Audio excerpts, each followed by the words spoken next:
Pensions are one of the most generous tax vehicles we have available to us here in the UK. But like all good things, there are limits. And one of those limits that apply to pensions is the annual allowance. So this basically caps how much tax relief you can receive on pension contributions in any one tax year. And in this video, I'm going to talk you through some of the pitfalls and some of the mistakes that people make when calculating their annual allowance and how you can make the most of your benefits in this 2025-2026 tax year. So hello and welcome to the channel. My name is Paddy Dennin. I'm an independent chartered financial planner and I help clients plan for retirement each and every single day.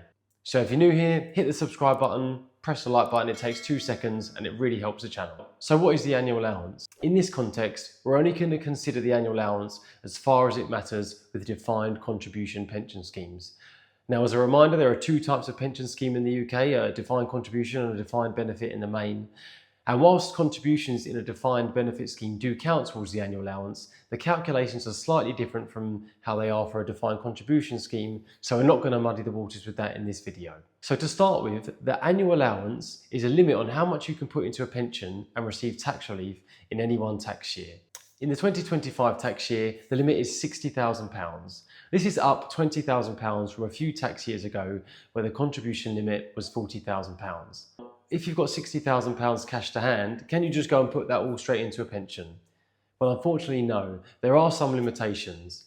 So to receive personal tax relief on a pension contribution, it's the lower of £60,000 or your annual relevant earned income. And it's important that word in there, the relevant earned income, because HMRC do have stipulations as to what they deem as relevant earned income when making a pension contribution. Most of the forms of income that we'll be considering here are self-employment income or income from your PAYE job. There are other forms of incomes that you can receive tax relief on, but they go beyond the scope of this video. But I'll put a link in the description below so you can have a full breakdown of what HMRC deem as relevant earned income. There are some things that don't count as relevant earned income, and the most common forms of those are dividend income, rental income from a property, and savings interest. Now, you are going to pay tax on those forms of income, but you cannot use them as relevant earned income towards your annual pension contribution allowance. Let's have a look at our first example, Bob. So Bob is a builder and he earns £45,000 a year as PAYE income. In addition to his PAYE income, he gets £5,000 a year profit from a rental property he owns in his personal name, and he receives £2,000 a year in savings interests from a cash account that he holds. So how much can Bob pay into a pension? Well, his income's £45,000, he has £5,000 from his rental property, and he has savings income of £2,000 a year. So his total taxable income will be £52,000 in this tax year. But only £45,000 of that counts. Because if you remember, for relevant earned income, savings interest and rental property income do not count towards relevant earned income for pension contribution purposes. This means the maximum Bob can pay into his pension plan is £45,000 gross. So what does that look like in practice? Well, Bob would make a back of the pocket or cash in hand contribution of £36,000. So he would pay £36,000 into the pension provider and they would claim £9,000 of tax relief instantaneously from HMRC, which would make a total contribution of £45,000. Now, most providers claim this instantly, but there are a few where it takes a few weeks' time to get this back. So make sure you understand what type of pension you're in before you make the contribution. So Bob's income was £45,000, which was £15,000 below the £60,000 limit. But what if you earn more than £60,000 in a tax year? Can you contribute more than that into your pension? Well, you can do, providing you have something called carry forward allowance. Carry forward allows you to use unused pension contribution allowances from the last 3 tax years so you can make a contribution in the tax year that you're in. There are some stipulations with carry forward. One of those is you must have been a member of a pension scheme for the years that you're carrying forward from. So what does that mean in practice? Well, let's say this year I wanted to put more than £60,000 into my pension. I wouldn't have any carry forward allowance if I didn't have a pension open in the previous tax years. I can't just open one in this tax year and then get carry forward allowance from previous tax years. You must have had a pension open in the years that you're carrying forward from. In addition, if you trigger the Money Purchase Annual Allowance, which we'll talk about later, then you don't get carry forward. The Money Purchase Annual Allowance is £10,000, but if you don't use that in that tax year, you can't keep carrying forward that £10,000. It just applies to the tax year that you're in. If you are tapered at any one point, that will affect the annual allowance that you have in that tax year and how much you can carry forward. So if, for example, your tapered annual allowance gave you an annual allowance of £20,000 last tax year, you can only carry forward £20,000 minus whatever you put in via pension contributions in that tax year. You don't get the whole 60 if you're affected by the tapered annual allowance. You don't need to tell HMRC about carry forward, but you should keep accurate records, because if they ever inquire, you want to make sure that you've got everything tied up and you know exactly how much annual allowance you had and what you contributed. So make sure if you are using carry forward that you understand the allowances that you've already used and that you're using in this tax year. You don't need to tell HMRC, but if they ask, it's good to have these details readily available to you. So the recent annual allowances are 22-23, £40,000, 23-24, £60,000, 2024-25, £60,000, and the current 2025-2026 tax year, the allowance is £60,000. So let's move on to our next example, Lisa. So Lisa earns £145,000 a year, and she's also just inherited £200,000. And she wants to make a big pension contribution this year and use some of her previous carry forward annual allowances to make a contribution larger than £60,000.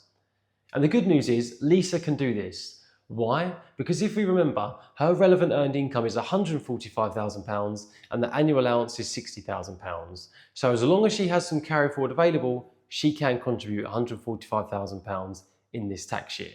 So in the last 3 tax years, Lisa has paid in £10,000 of pension contributions each and every single tax year. She's not put anything into a pension this tax year, but she has put in a total of £30,000 over the last 3 tax years. So what can she contribute this year? Well, she has a carry forward annual allowance of £190,000. So that's great. Lisa can put in £190,000 into her pension. Well, actually, not quite. Lisa is still limited if she wants to receive personal tax relief to put in £145,000 in this tax year. Why? Because that is the amount she's going to have as relevant earned income. So let's continue with our example. How would Lisa do this in practice?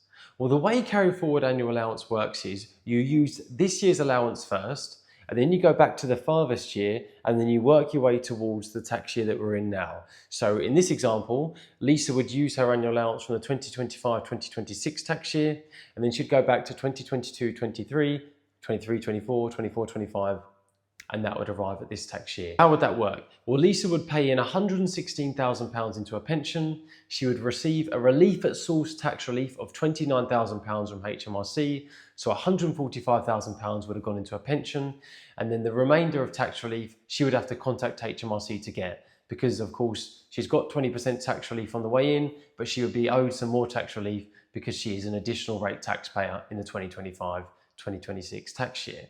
But what about limited company pension contributions? Well, they work a little bit differently. Limited company pension contributions are not limited to how much you have in relevant earned income in that tax year. Limited company pension contributions are subject to something called wholly and exclusively rules.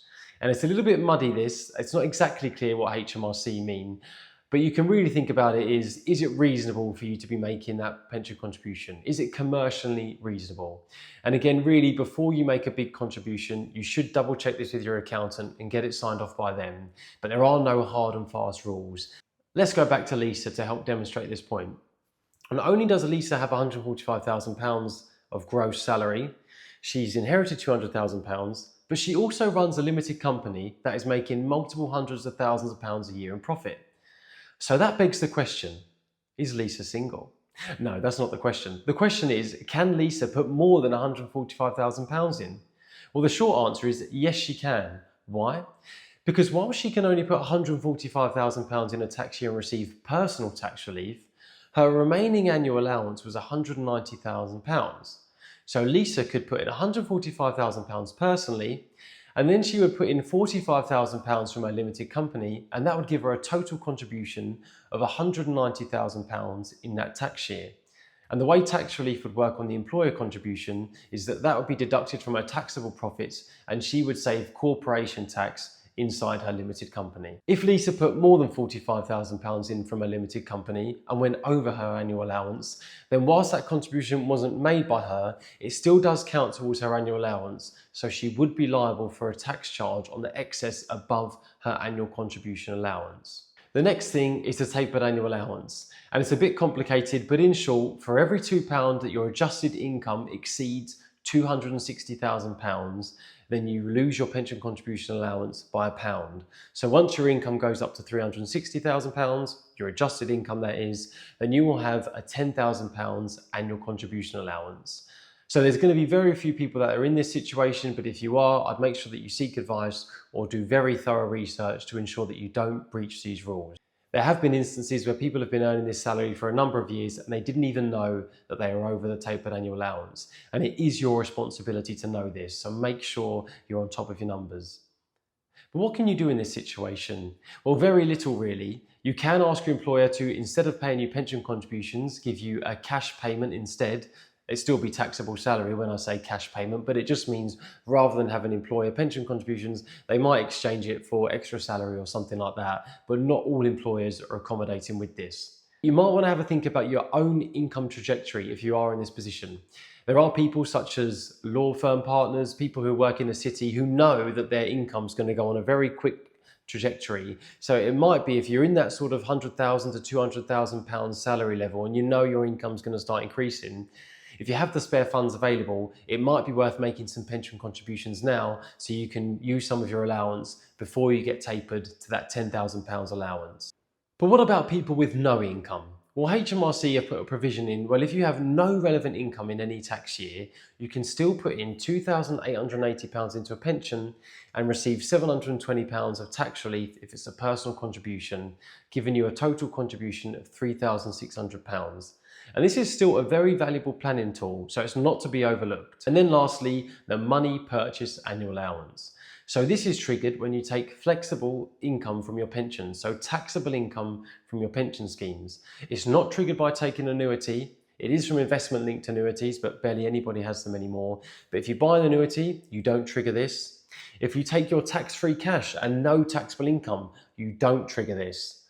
Although a word of caution, if you take a large tax-free cash payment out and you want to put more money back into your pension, be very careful of something called pension tax-free cash recycling.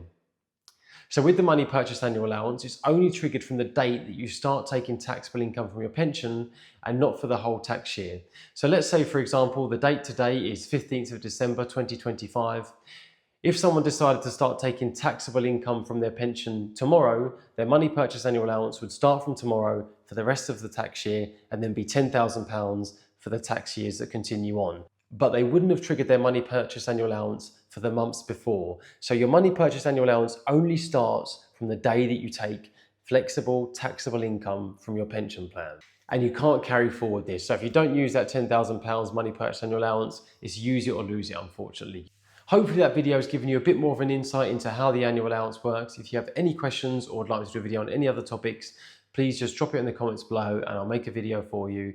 And please subscribe to the channel, it really helps. Thanks for watching.